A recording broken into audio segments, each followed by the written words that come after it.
Atos 29. Peguei vocês, né? Porque vai até o 28 só. Porque 29 é a continuação da história, é a nossa história. Nós estamos em Atos 29. Nós estamos em Atos 29, 30, porque o ato dos apóstolos, ele fala da operação do Espírito no meio dos apóstolos e conta a história até o capítulo 28. E agora é a nossa história como igreja.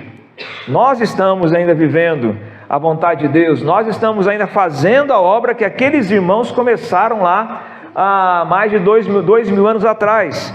Essa é a nossa missão. Eles tiveram o seu tempo, a sua história, o seu momento, mas agora Deus confiou a nós essa missão. Veja a nossa responsabilidade. Que história será escrita das nossas vidas? Como igreja, por exemplo, aqui, que história se dirá de nós daqui a 10, 15, 20 anos? O que deixaremos de legado para as pessoas? O que construiremos? E nós, quando estudamos o livro de Atos, vemos que aquele povo era um povo comprometido com Deus, e até hoje a gente estuda as ações do Espírito Santo no meio deles. Veja só como é importante então essa história. Mas eu não vou falar de Atos 29, eu vou ler hoje Atos capítulo 5, agora você acha. Atos 5, de 12 até o verso 16, apenas como uma abertura dessa campanha, e depois vamos estudar também um outro texto. Amém? Atos capítulo 5, de 12 até o verso 16. A palavra diz: muitos sinais e prodígios eram feitos entre o povo pelas mãos dos apóstolos, e costumavam todos reunir-se de comum acordo no pórtico de Salomão. Mas dos restantes ninguém ousava juntar-se a eles, porém o povo lhes tributava grande admiração. E crescia mais e mais a multidão de crentes, tanto homens como mulheres agregados ao Senhor, a ponto de levarem os enfermos pelas ruas e os colocarem sobre leitos e macas, para que, ao passar Pedro, ao menos a sua sombra se projetasse em alguns deles. Afluía também muita gente das cidades vizinhas a Jerusalém, levando doentes e atormentados de espíritos imundos, e todos eram curados. Amém? O que você sente quando você lê isso? Não dá a impressão que a gente está um pouco distante dessa realidade? Não dá a impressão que parece que falta alguma coisa na nossa realidade de igreja, a igreja local, ou daquilo que nós percebemos? Uma vez, já disse isso aqui aos irmãos, eu perguntei isso para o Senhor no meu coração.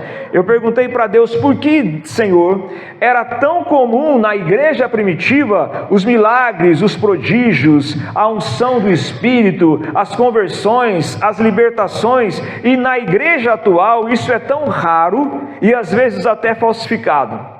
Por que isso acontece? E o Espírito Santo colocou no meu coração, eu sei que foi essa resposta, uma resposta dele no meu coração, mais ou menos assim. Uma outra pergunta que o Senhor me fez no coração: por que lá era tão comum a oração, a renúncia, a santidade, e aqui tão raro?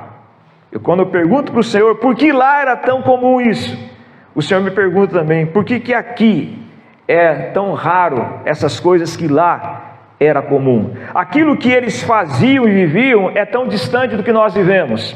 A realidade de um cristão pós-moderno, embora Deus tenha muitos servos dele ainda consagrados, está muito distante. E eu fiquei impressionado com isso e continuando perguntando para o Senhor. Eu gostaria de viver, eu não sei se você gostaria de viver, eu gostaria de viver um movimento poderoso do Espírito Santo na minha vida e na realidade de uma igreja. Eu gostaria de ver um local onde as pessoas viessem a fluir-se com alegria, com disposição, com força, com entusiasmo, e que a nossa religiosidade não fosse assim tão arrastada como é. Que nós tivéssemos um momento portentoso, mas para isso então, irmãos, precisamos de alguma forma voltar àqueles princípios. Mas como voltar àqueles princípios? E aí eu perguntei também no meu coração e tenho perguntado, aonde nós falhamos? Em qual encruzilhada, em qual curva, em qual caminho nos desviamos desse propósito? Aonde falhamos de sermos aquela igreja que o Senhor idealizou para que fôssemos? Aonde temos falhado? Então, a minha intenção é, a gente precisa voltar um pouco para o passado. Mas como voltar? É impossível muitas vezes voltar. É como você também, como eu, às vezes, algumas coisas que fizemos e participamos, a gente fala assim, eu gostaria de nunca ter feito isso que eu fiz. E como que a gente pode voltar para consertar isso? E às vezes não conseguimos voltar. E como a igreja pode voltar se a igreja era do primeiro século, uma igreja diferente em termos culturais, e hoje nós estamos já nos últimos dias. Aquela igreja era uma igreja dos primeiros dias da vinda de Cristo, quando Cristo veio, e essa igreja é uma igreja da parousia, da volta de Jesus. Então, o que a gente pode aprender? Nós não podemos voltar, com certeza não conseguimos voltar. Não conseguimos imitar aquela igreja, mas nós podemos retirar daquela igreja princípios espirituais. O que eles faziam, como eles eram, como eles agiam, como reagiam, e a partir disso pedir ao Espírito Santo, porque não é nós que fazemos, o Espírito Santo que nos capacite a viver os princípios que eles viviam. E eu separei aqui, irmãos, alguns princípios que eu vou falar durante esses domingos até o aniversário da igreja, com a graça de Deus, se Deus assim permitir. E o primeiro princípio que eu vou falar se encontra agora outro texto em Atos dos Apóstolos mesmo, a nossa pregação vai ser em Atos dos Apóstolos, capítulo 5, do verso 40, Atos 5, do verso 40 ao verso 42, uma coisa que era comum lá, que era a realidade deles, e fazia com que eles fossem tão verdadeiros e tão reais. Atos capítulo 5, versículo 40 e 42 diz assim: chamando os apóstolos, açoitaram-nos, e ordenando-lhes que não falassem em nome de Jesus, os soltaram. E eles se retiraram do sinédrio, regozijando-se por terem sido considerados dignos de sofrer afrontas por esse nome. E todos os dias, no templo e de casa em casa, não cessavam de ensinar e de pregar Jesus o Cristo. Eu escolhi começar por uma coisa mais difícil. O que eles tinham que era diferente do que às vezes nós temos hoje? O que eles tinham que fazia com que o Espírito Santo se movia tão poderosamente no meio deles? Sabe o que era? Uma das coisas era disposição para sofrer.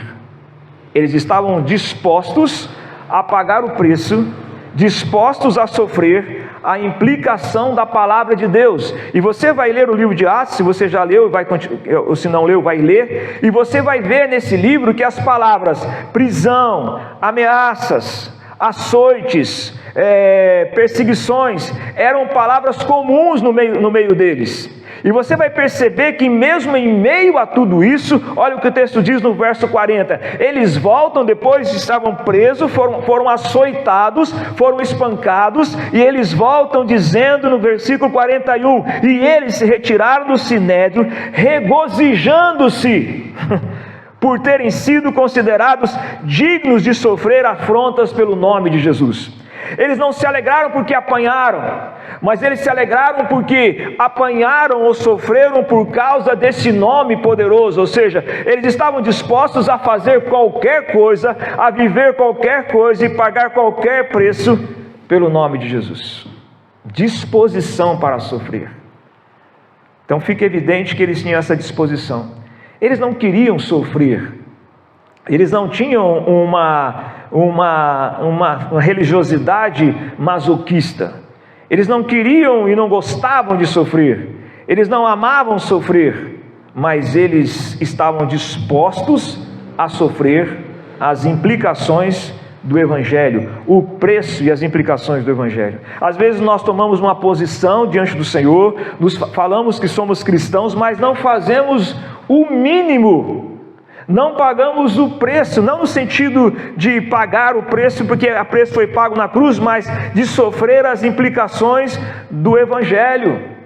Olha o que e queremos as coisas portentosas de Deus, queremos ver os milagres de Deus, queremos ver as maravilhas de Deus, queremos ver uma igreja forte e poderosa, mas uma igreja que não está disposta a pagar o preço ou sofrer as implicações do Evangelho, ou seja, mesmo que sofrer, continuar fazendo a vontade de Deus, mesmo que não seja aceito, continuar fazendo a vontade de Deus. E isso eles tinham. E quando nós vamos ler lá, voltando, Atos 5, de 12 a 16, a gente fica abismado, porque no meio deles haviam sinais e prodígios e maravilhas e muita salvação. Por quê? Porque eram pessoas totalmente entregues e dispostas a sofrer as implicações do Evangelho. Hoje, irmãos, nós temos uma sociedade que ela não gosta de sofrer, e nós somos parte dessa geração.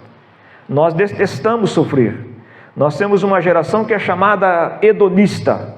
Um ponto de vista filosófico do hedonismo é tudo pelo prazer. A pessoa faz qualquer coisa e paga qualquer coisa pelo prazer. Para ele experimentar um prazer, ele atravessa o mundo e dá dinheiro e faz qualquer coisa, porque ele quer gozar o prazer e ele foge da dor, ele foge da dificuldade. E no Evangelho também, hoje, o Evangelho foge da cruz. As pessoas não suportam mais a cruz, então elas precisam ou fugir da cruz, ou elas distorcem a palavra, distorcem o Evangelho da cruz, para que elas possam seguir. E muitos líderes distorcem o Evangelho, para que as pessoas possam seguir. Então está pregando também o hedonismo. Olha, você não vai ter mais dificuldade, não vai ter mais dor, não vai ter mais luta, não vai ter mais problemas, e a pessoa está à busca disso. E quando na igreja primitiva, eles se alegraram, olha o que o texto diz, por sofrerem por aquele nome. Eles estavam dispostos a viver por Cristo e até, se preciso, morrer por Cristo. Paulo, quando escreve 2 Timóteo capítulo 4, Paulo faz uma advertência à igreja. 2 Timóteo capítulo 4, a partir do versículo 1 ao versículo 5, ele faz uma advertência à igreja, dizendo assim, olha, 2 Timóteo 4, de 1 a 5. Conjuro-te, ele traz aquelas pessoas para perto do Senhor, dizendo, perante Deus e Cristo Jesus, que há de julgar os vivos e os mortos pela manifestação e pelo seu reino, prega a palavra, insta, quer seja oportuno, quer não, corrige, repreende, exorta com toda longanimidade e doutrina, pois haverá tempo em que não suportarão a sã doutrina, pelo contrário, cercar-se-ão de mestres segundo as suas próprias cobiças, como que tendo coceira nos ouvidos, e se recusarão a dar ouvidos à verdade, entregando-se a fábulas. Tu, porém, se sóbrio em todas as coisas, suporta as aflições, faz o trabalho de evangelista, cumpre cabalmente o teu ministério. Ele fala que nos últimos dias as pessoas, o termo não sofrerão a sã doutrina, não estão dispostos a sofrer as implicações da sã doutrina. Eles vão juntar-se de pessoas que lhes digam o que eles querem ouvir, que não confronte o seu pecado, porque o pecado para alguns é a fonte de prazer, e se tirar a fonte de prazer, aquela pessoa deixa de seguir a Cristo. Se deixar a comodidade, as pessoas deixam de seguir a Cristo. E quando eu volto e a gente olha, é muito simples, para a igreja primitiva, eles não estavam num contexto abençoador. Eles estavam sendo perseguidos tanto pelos romanos, que diziam que César era o Senhor, eles estavam perseguidos pelos judeus que não aceitaram a fé do Messias, que o Messias era o Cristo. Eles estavam correndo riscos de vida e eles se alegravam porque eles estavam proclamando o nome de Jesus. Nós temos que pensar sobre isso. E nós somos uma geração também que não estamos prontas para o sofrimento.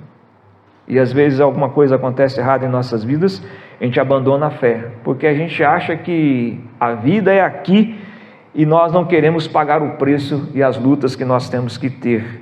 Então, irmãos, o que eles tinham? Eles tinham a disposição de sofrer. Queremos a glória, muitas vezes. Queremos o poder. Queremos a unção, queremos o poder, mas não queremos os espinhos daquela cruz. O Evangelho é também um Evangelho de espinhos. E a Bíblia vai dizer que nos últimos dias nós temos que estar prontos, porque nós seremos odiados, nós seremos perseguidos de todos. Olha o que Mateus diz, Mateus capítulo 24, Mateus 24, versículo 9 ao versículo 13, Mateus 24 vai nos dizer claramente que o que vai acontecer nos últimos dias. E ali Jesus não estava falando do tempo posterior a ele, imediatamente posterior a ele, mas ele estava falando já dos últimos dias. Mateus capítulo 24, 9 a 13. Então sereis atribulados e vos matarão, sereis odiados de todas as nações por causa do meu nome. Ele não estava falando do contexto lá dos discípulos, porque os discípulos não foram odiados por todas as nações, porque o evangelho naquele momento que Jesus pregava só era conhecido ali, em Jerusalém e depois naquela região. Mas Jesus está falando de uma coisa profética, e ele está dizendo: sereis odiados de todas as nações por causa do meu nome. Verso 10: nesse tempo muitos hão de escandalizar, trair e odiar uns aos outros. Levantar-se-ão muitos falsos profetas e enganarão a muitos, e por se multiplicar em iniquidade, o amor se esfriará de quase todos. As pessoas ficarão escandalizadas. Como que é isso, servir a Cristo e sofrer tanto? Às vezes nós já temos essas perguntas, né?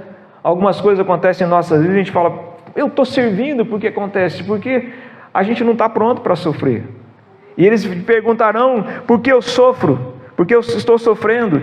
E eles serão odiados, a palavra diz: serão odiados, vão se escandalizar, vão se afastar, o amor de muitos se esfriará. Olha, hoje, como nós temos aqui no Brasil, por exemplo, a igreja tem toda a liberdade, ninguém foi impedido de vir aqui hoje na reunião, foi? O que impediu de vir aqui hoje? O que nos impede? A nossa miséria, a nossa falta de vontade. Mas alguém ameaçou alguém de morte para não vir hoje? Mas em lugares, irmãos, que as pessoas estão sendo ameaçadas. Os irmãos têm acompanhado o que está acontecendo no Iraque, no Irã, né? Agora deu uma cessada aquele momento daquela guerra. A igreja do Irã está crescendo muito, e lá, se eles seguem a Cristo, são mortos, são proibidos, e eles se escondem nas casas. E a igreja, uma das igrejas que mais cresce no mundo, em termos proporcional hoje, é a igreja do Irã, que não pode servir a Deus, que não pode adorar, que não pode ter um templo, que se reúne escondido, ameaçados de morte, e eles estão servindo, porque para eles o que é mais importante é seguir a Cristo, porque eles amam a Jesus.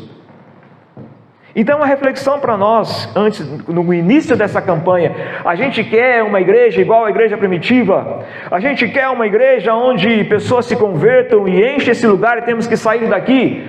A gente quer uma igreja onde pessoas são curadas e os demônios são expulsos, porque isso continua sendo o ministério da igreja?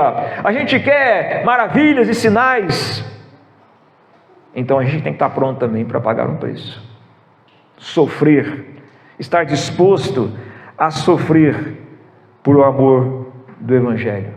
Olha o que Apocalipse também, capítulo 12, do verso 10, Apocalipse 12, do verso 10 ao verso 11, essa mensagem, viu, é mais para espantar, né? Ou seja, quem não estiver pronto, não vai aguentar, né?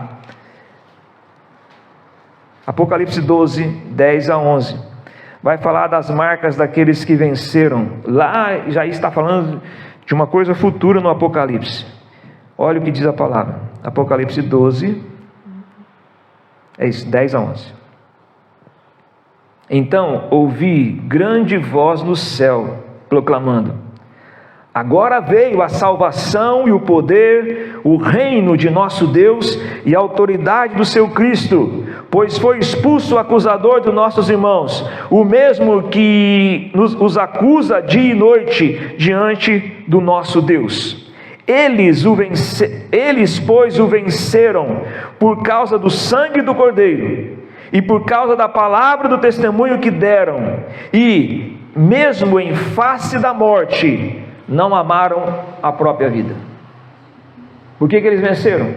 Por causa do sangue do Cordeiro, porque ele deu testemunho do sangue do Cordeiro, e também porque mesmo em face da morte, eles não amaram a sua própria vida. Eles estavam dispostos a morrer por Jesus. É difícil falar isso, né? Mas eu e você estamos dispostos a morrer por Cristo? Se estivéssemos, e essa realidade parece tão longe, né? Mas não está tão longe não. Os países que viveram momentos de liberdade, num piscar de olhos, passaram a perseguir a igreja. O Irã era livre e antes da pregação do Evangelho, e eles começaram a perseguir a igreja, em muitos outros países. Agora, irmãos, se eu não estou disposto a deixar um pecado, se eu não estou disposto a servir ao Senhor, se eu não estou disposto a gastar mais tempo para a obra de Deus, para levar pessoas para Cristo, se eu não estou disposto a nada, como que eu posso dizer que eu estou um cristão autêntico em Jesus? Por isso a palavra nos desafia aqui. A igreja primitiva estava disposta a pagar um preço por Jesus. O martírio estava no DNA da igreja, os açoites estavam no DNA da igreja. Eles não fugiram das implicações do Evangelho, e isto resultava no meio deles poder. O mesmo que está acontecendo, como eu disse, do Irã, o mesmo que está acontecendo em muitos países. Vocês de vez em quando dão uma pesquisada na internet e vocês vão ver lugares que são proibidos de pregar o Evangelho, a igreja crescendo, pessoas sendo curadas, um avivamento chegando, porque para eles é um desafio, é uma fé sincera e verdadeira, genuína. Você imagina você saber que a Guinha Apucarana, né? Espero que nunca chegue isso. Você não pode mais adorar o Senhor. E se você for pego dentro da igreja, numa reunião, você vai morrer. Imagina a fé que você desenvolve para estar. O preço que você paga.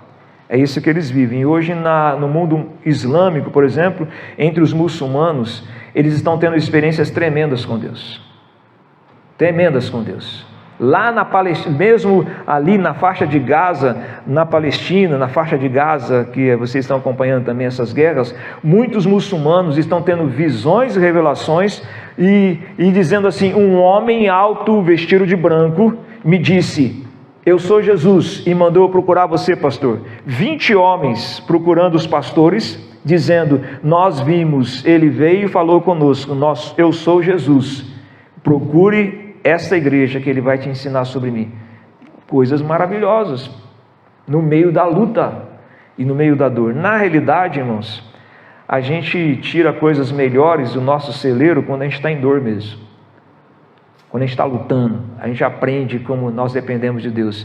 A gente aprende como a vida é um sopro, não é verdade? Muitos irmãos aqui passam por lutas de saúde mais sérias. Você não vê como tudo é um sopro?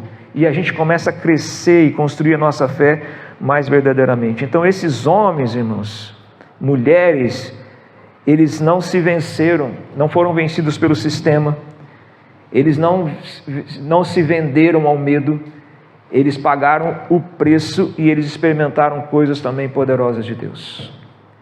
Estou levando os irmãos para que a gente ore. Muitos irmãos têm dificuldade, e hoje é o primeiro dia, eu posso falar mais claramente assim, dificuldade em orar. Você vai num quarto orar e dá 5 minutos já não tem mais assunto e parece que é chato. Está errado, irmãos. Eu sei que isso é bem comum, mas está errado. Não tem paixão pela leitura da palavra, tem alguma coisa errada. Nós temos que consertar essas coisas. Nós temos que fazer com que nos esforçarmos, porque todo o esforço natural do homem é inútil, mas o esforço do homem na graça de Deus não é inútil. A palavra fala assim que não é vão o vosso trabalho no Senhor. Então nós temos que nos esforçar no Senhor para gastar tempo, investir tempo em orar. E vou dizer para você, orar dói. Eu não sei quem de vocês já orou horas e horas. Orar dói. Porque Deus mexe com a gente, mexe com os nossos valores. A gente precisa orar. A gente tem que trocar as coisas que nós temos feito. Você não concorda com isso? A gente tem que trocar o celular, muitas vezes pela oração, mesmo que doa. A gente tem que se dispor a servir o Senhor. Nós temos que também nos envolver, até mesmo uma palavra que é difícil falar hoje, porque há tantos mercadores da palavra, há tantas pessoas fazendo comércio da palavra, a gente tem que botar a mão no bolso para servir o Senhor. O Senhor não pode ser o resto. Depois que eu faço tudo, se me sobra, eu entrego para o Senhor. Não, não é assim o coração daquela igreja. Eles davam tudo, eles se entregavam totalmente, porque eles tinham a missão. Eles queriam fazer parte de um povo que tirava almas pelo poder de Deus do inferno e colocava no céu, porque eles estavam levando o nome precioso de Jesus. Agora, irmãos, sinceramente, como que uma geração que troca o Senhor, num contexto desse que vivemos, vai experimentar coisas grandiosas de Deus? Como? Como se não oramos? Como se não nos gastamos? E como se não estamos dispostos a servir o Senhor? Dispostos, sendo o preço que for pago. Não importa, o que importa é servi-lo. Veja também outra questão sobre isso. Atos capítulo 4, versículo 29, versículo 30. Olha aqui o coração dessa igreja. Atos 4, verso 29 ao verso 30. Essa parte de Atos capítulo 4, 29 a 30, está dentro do contexto de uma oração que eles fizeram. Se você leu um pouquinho antes, você viu, eles apanharam, foram açoitados, e eles vão, encontram os irmãos, e eles oram. E eles oram ao Senhor, dizendo assim: agora, Senhor, olha para as suas ameaças, porque ameaçaram que se eles continuassem pregando o nome de Jesus, eles seriam presos novamente. E eles falam assim: Senhor, olha para as suas ameaças, e concede aos teus servos que anunciem com toda intrepidez a tua palavra.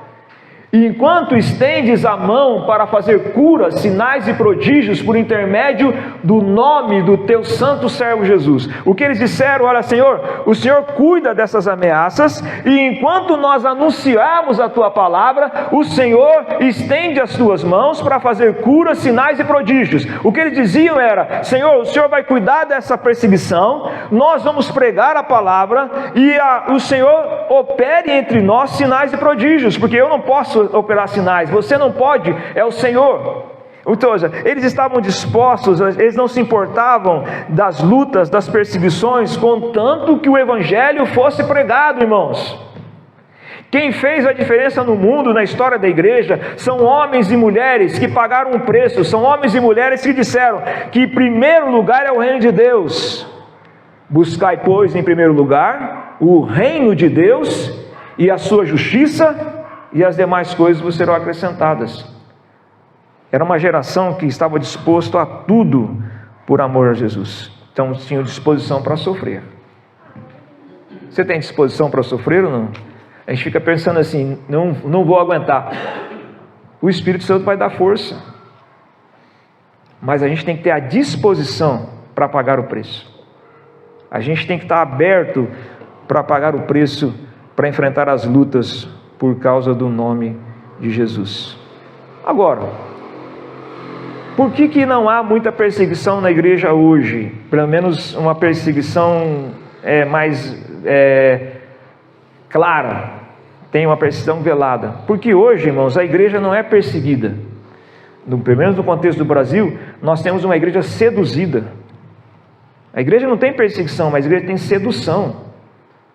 Vamos servir o Senhor, vamos fazer uma reunião, eu tenho isso, eu tenho aquilo, vamos não sei o que, não, eu tenho aquilo outro, eu tenho uma festa, eu tenho alguma coisa para fazer, não é verdade? Sedução. Hoje as pessoas são seduzidas e o diabo usa a sedução para nos desviar da palavra. Então a igreja não é tão perseguida porque a igreja, em parte, não vive o evangelho. Quando a igreja viver integralmente o evangelho, ela padecerá perseguições. Se você chega na sua roda, na sua empresa, e todo mundo está falando besteira e você está dando risada, né? Não tem isso? A gente nunca vai ser perseguido. Alguém fala uma coisa imoral, você e sai de perto. Agora, levanta a voz e diga assim: não, isso não agrada a Deus. Vê o que vai acontecer com você. Olha o que Paulo fala, irmãos, que quando nós vivemos o Evangelho, nós temos que estar prontos para enfrentar as perseguições. 2 Timóteo, capítulo 3, versículo 12, vamos lá?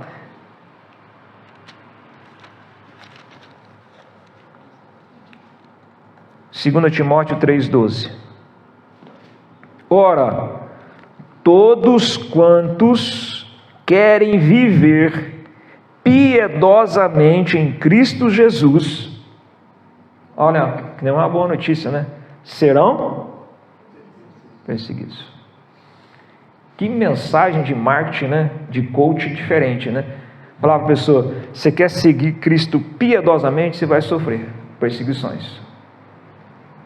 Serão perseguidos. Piedosa é de uma forma, de uma entrega total. Tem a piedade e a impiedade. Piedade é servir ao Senhor em santidade e em verdade. Você vai ser perseguido. Como igreja, no mundo hoje, como eu disse, a igreja moderna, principalmente no Brasil, ela é mais seduzida e não é perseguida ainda de uma forma tão clara, porque não está vivendo o Evangelho, não está falando a verdade. Estamos prontos para viver a cada dia e pagar esse preço? Viver intensamente a fé, gastar tempo, investir tempo na fé, no conhecimento do Senhor. Estamos prontos para isso? Estamos prontos para morrer a cada dia, no entanto que Cristo vive em nós? O Evangelho é morrer a cada dia, carregar a cruz, deixar o nosso eu morrer naquela cruz, os nossos desejos morrer naquela cruz, para que a vontade dele impere nas nossas vidas. Qual a marca que temos que somos verdadeiramente cristãos? Paulo, em Gálatas capítulo 6, versículo 17, ele fala assim: eu trago no meu corpo as marcas de Cristo. Gálatas 6, 17.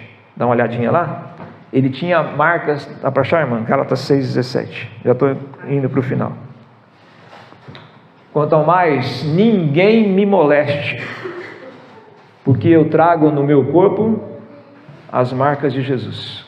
Paulo estava num contexto de perseguição religiosa, e as pessoas, e o judaísmo perseguindo. Ele fala assim, ó, ninguém me moleste. Qual que é a linguagem que podíamos usar hoje? Não me encha mais as paqueras, não me amole, porque eu sei que eu trago no meu corpo as marcas de Cristo. E qual que eram as marcas que Paulo carregava, irmãos? Uma correntinha com a cruz ou não? Uma tatuagem? Não que seja errado a tatuagem, mas uma tatuagem que eu sou de Jesus? Não. Qual era a marca? Espancamentos, de açoites. Então Cristo era marcado nele, no corpo dele. Também, por isso, irmãos, quando estivermos prontos para pagar o preço, então veremos a glória de Deus de uma forma mais clara. Uma entrega total. Falar, Senhor, minha vida está nas tuas mãos, faz na minha vida o que o Senhor quiser. A gente às vezes tem dificuldade de servir a Deus, porque a gente vai pensar o que o meu marido vai pensar, o que a minha esposa vai pensar, o que os meus filhos vão pensar, eu não posso servir o Senhor porque isso, aquilo. A gente tem tantos empecilhos. Imagina o cristão como Paulo, como Pedro, como os apóstolos, assim, não, eu não posso servir o Senhor porque a minha mulher não está muito animada, não está passando bem. Você já imaginou isso? Hein, irmãos? Já imaginou isso? Aquelas mulheres cristãs que pagaram o preço de seguir a Cristo, seguindo a Cristo, morreram muitas apedrejadas, e dizer, não, vai ficar chato eu servir a Jesus. Eles pagaram, eles sabiam, eles estavam dispostos. E quanto mais nos entregarmos, mais o Senhor entregará para nós coisas maravilhosas.